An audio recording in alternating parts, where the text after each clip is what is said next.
Je voulais revenir avec vous en vidéo sur un film dont j'ai parlé dans les stories précédentes, à savoir Le fabuleux destin d'Amélie Poulain. C'est un film qui est très controversé. Il y a soit les partisans de ça m'a bouleversé, je l'ai trouvé génial, soit les partisans de ça m'a absolument pas touché, même voire j'ai pas apprécié ce film. Je vais vous livrer ici ma perception personnelle de ce film. Pour moi, donc je fais partie de la première catégorie de personnes que ce film est venu bouleverser il y a 20 ans de ça. Ce film détient toutes les clés, à mon sens, de la vie de l'être humain, à savoir toutes les zones d'ombre comme toutes les parts de lumière. Dans ce film, vous pouvez avoir différents sujets qui sont traités. Autant le développement personnel, la spiritualité, que reprendre ses pleins pouvoirs personnels, surtout ne pas passer à côté de sa vie, vivre pleinement, trouver sa voie, qu'elle soit personnelle, professionnelle, toute cette connexion à soi-même, aux autres, pour pouvoir justement être pleinement ancré dans sa vie, s'autoriser à vivre ses rêves. Ce film, en fait, soulève différentes questions. Dans quelle illusion, dans quel imaginaire avez-vous choisi de vivre votre vie? Quelle est l'histoire que vous vous racontez à propos de vous-même et de votre vie? Quel film vous faites-vous vous concernant et concernant votre vie et votre histoire? C'est là vraiment toute la teneur, à mon sens, de ce film. Si vous regardez, alors déjà, il y a toute l'esthétique du film au niveau des couleurs. Un film qui peut paraître assez enfantin, mais ce n'est pas anodin, puisque l'objet du film, c'est quoi? C'est la reconnexion à sa joie de vivre. Je vous renvoie sur le post que j'ai fait ce midi. Et ça passe notamment par la connexion à son âme d'enfant. Et d'où, en fait, tout le visuel, toute l'esthétique du film. Il y a un côté un petit peu caricatural et en même temps pas tant que ça. Regardez bien chacun des personnages et vous verrez que vous pourrez vous identifier de près comme de loin à au moins un ou plusieurs des personnages. À savoir, dans ce film sont dressées toutes les caractéristiques négatives de l'être humain, à savoir toutes les blessures émotionnelles, rejet, abandon, trahison, humiliation, injustice, tous les schémas comportementaux qu'on peut développer quand on ne fait aucun travail sur soi-même, quand on n'a aucune reconnaissance, tous les schémas de victimisation, c'est-à-dire que on saute ses pouvoirs personnels sur sa propre vie, c'est pas notre faute, on n'a pas le choix, on a eu une vie de merde, il nous est arrivé des événements catastrophiques, et justement se pose la question dans ce film de quel choix vous avez fait? Est-ce que vous faites partie de la catégorie des personnages qui ont choisi de vivre à travers leur peur, à travers leur passé, à travers la victimisation, ou est-ce que vous faites partie de la deuxième catégorie de personnages, où ils ne sont pas nombreux dans le film, qui ont choisi en fait de mettre de l'âme agie dans leur vie, de voir le côté positif, de transmuter le négatif en positif dans leur quotidien pour être plus épanoui, pour être plus serein, pour être en paix intérieure. Les différents personnages montrent notamment à quel point l'être humain vit la plupart de son temps dans un monde totalement imaginaire. Et quand je dis imaginaire, je parle de choses qui ne sont pas dans le concret, qui ne sont pas dans le présent notamment. Si vous regardez bien, que ce soit le papa d'Amélie, que ce soit la tenancière du bar, que ce soit la concierge, ces trois personnages-là vivent en permanence dans leur passé. Ils n'ont aucune prise sur le présent parce qu'ils ont vécu des événements traumatisants, consciemment ou inconsciemment. Ils ont fait le choix de se victimiser et de rester accrochés à ces événements dramatiques et non pas passer les étapes pour transformer ces faits qu'ils ont vécus de façon très douloureuse, on va dire. Le papa qui reste accroché à son nain de jardin, qui reste accroché à ses souvenirs d'avec sa femme qui est décédée, qui lui construit un mausolée, ce qui fait qu'il ne fait plus rien de sa vie, il reste enfermé chez lui, il n'écoute même pas sa fille, seul être humain de sa famille qui lui reste sur terre. On a la tenancière du bar qui a vécu un accident dramatique qui lui a coûté sa carrière dans le monde du cirque et qui, on le sent, est très ancré de lourdeur par rapport à cette souffrance-là. Et il y a la gardienne qui vit dans le passé avec son mari qui a disparu et qui est soupçonnée de tromperie avec d'autres femmes et qui du coup, a elle aussi complètement perdu sa joie de vivre et vit dans les souvenirs avec les photos de son mari, avec le chien empaillé.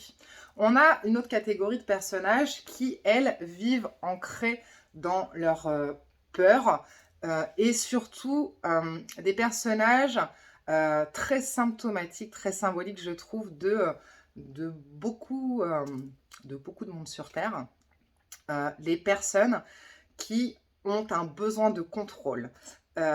Généralement, quand on a un besoin de contrôle très présent, c'est assez symbolique de à quel point on ne contrôle absolument rien de soi-même et de sa vie. Et au-delà du contrôle, c'est pas une question, à mon sens, de contrôle qu'il faut se poser, mais une question de maîtrise de soi. Quand, consciemment, pareil, ou inconsciemment, on a la sensation de pas maîtriser les choses, de pas être maître de soi, de pas être maître de la situation, en fonction des blessures qu'on a eues, on va avoir besoin pour survivre de se sentir fort et une des meilleures façons pour se sentir fort, c'est de reprendre le contrôle, pas sur soi, ça c'est trop dur pour les gens, mais sur autrui. Et alors vous avez en personnage, dans le film, on a le fameux Monsieur Collignon, tête de fion, qui lui va déverser sa colère, sa méchanceté, son besoin de contrôle sur le fameux petit Lucien, qu'il catégorise comme quelqu'un de très béné, qui n'a pas inventé la lumière, et donc qui va chercher à l'humilier, le ridiculiser devant tout le monde. Pour ce Monsieur Collignon, ça lui donne la sensation d'avoir le contrôle sur quelque chose, en l'occurrence sur quelqu'un, et donc d'avoir l'impression d'avoir une vie épanouissante.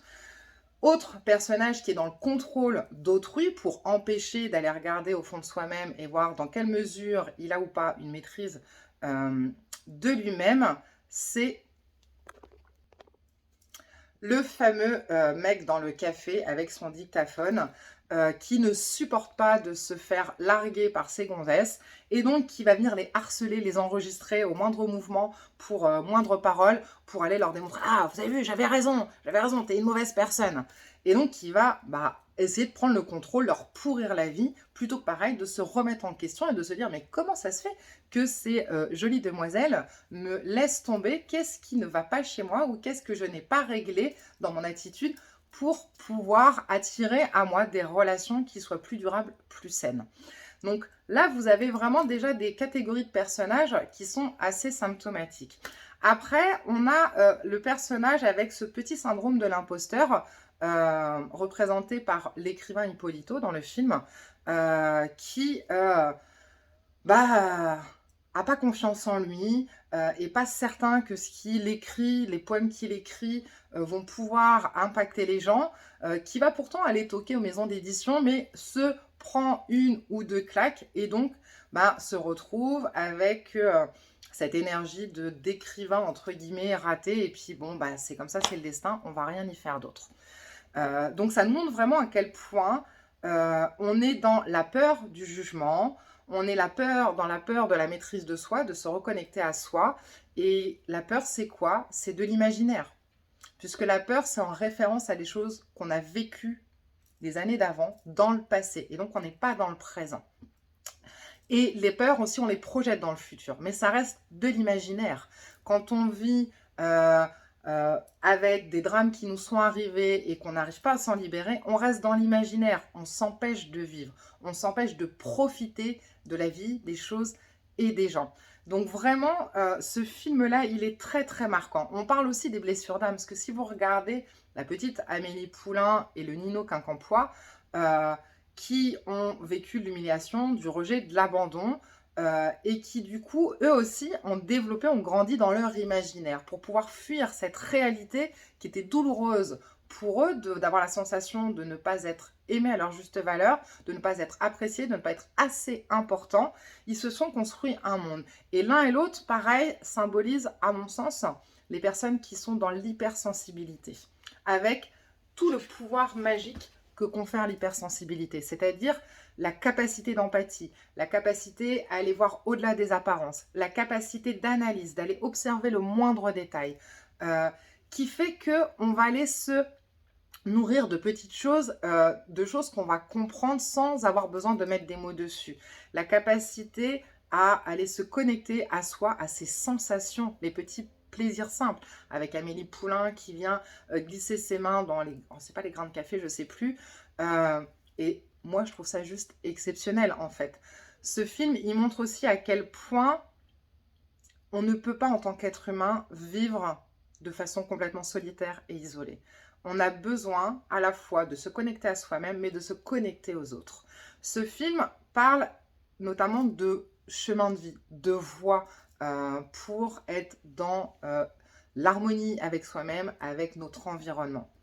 Début du film, à peu près, cette petite Amélie Poulain qui tombe, enfin petite, qui est devenue grande, qui tombe sur cette boîte à souvenirs en se disant, bah voilà, je me lance un challenge, je vais rendre cette boîte à son propriétaire, retrouver le propriétaire, et si je le rends heureux, alors c'est décidé, je vais m'occuper du bonheur des autres.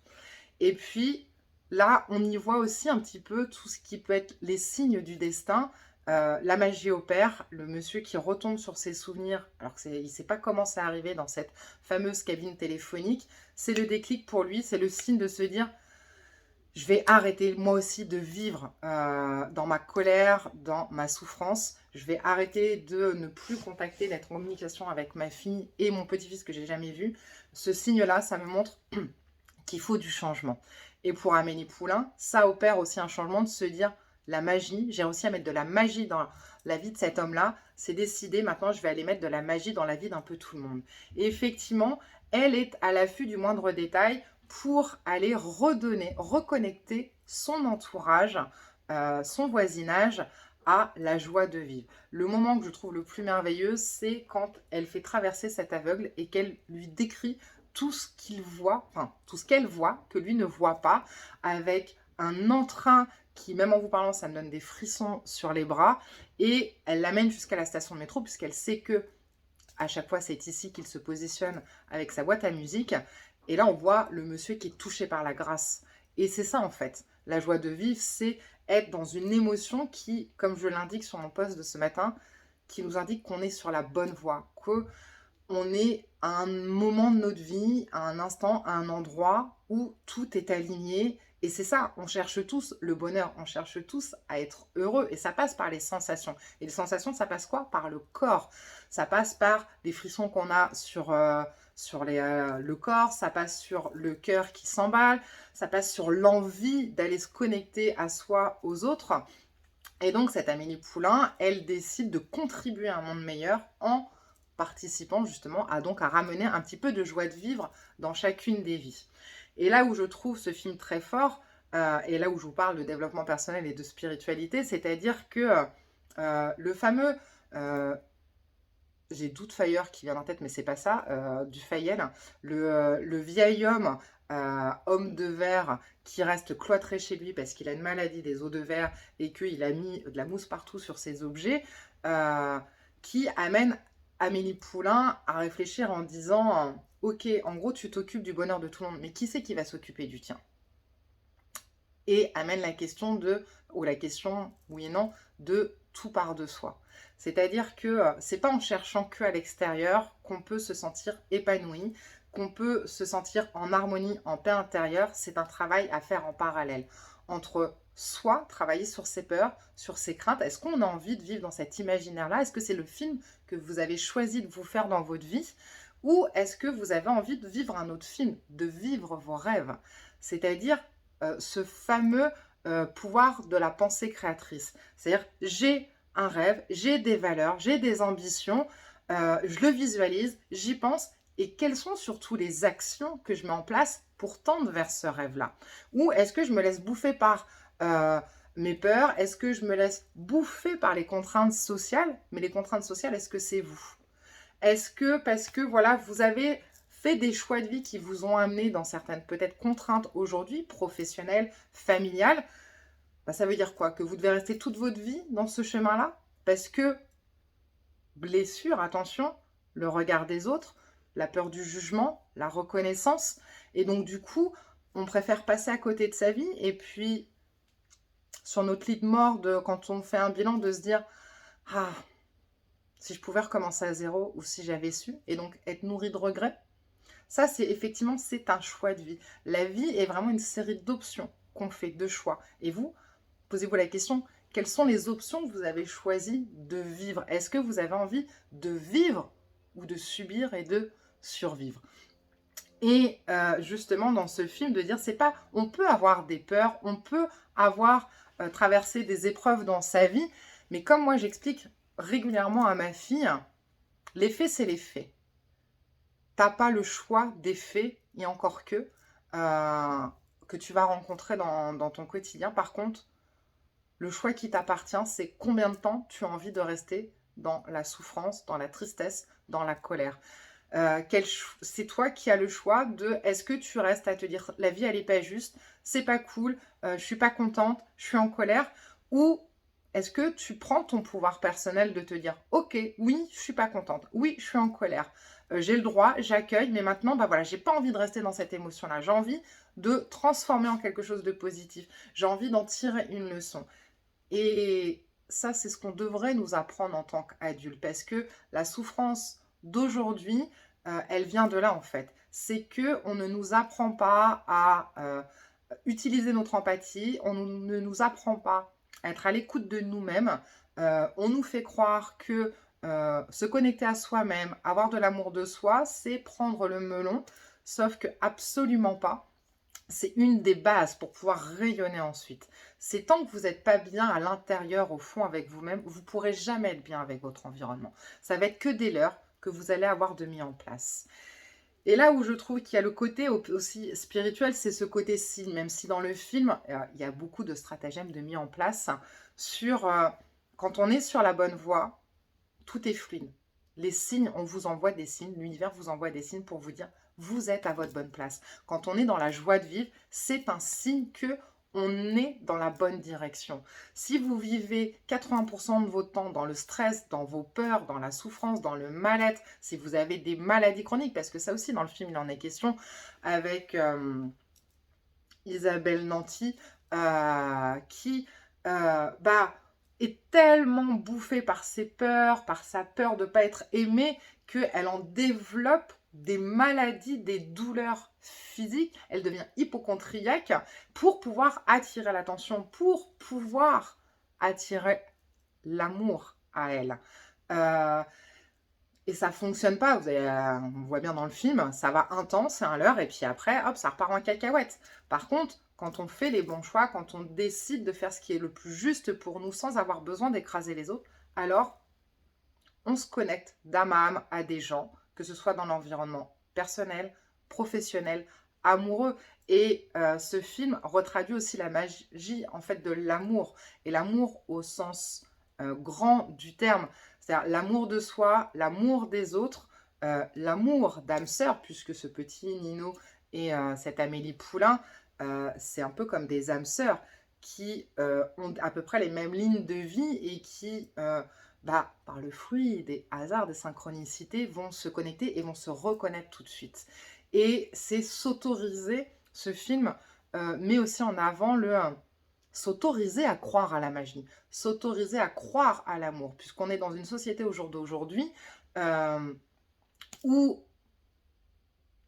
on nous fait comprendre que l'amour, ça fait souffrir, que la vie vaut la peine d'être vécue, alors que non, la vie vaut la joie d'être vécue. Mais là aussi, c'est une question de choix, c'est une question de perception, de comment vous avez envie de voir la vie, à quoi vous avez envie de croire, quelle direction, quel sens vous avez envie de donner à votre vie en fait. Est-ce que vous préférez, non, vous dire c'est n'importe quoi Céline, nous on est adultes, ça c'est enfantin. C'est un choix qui vous appartient.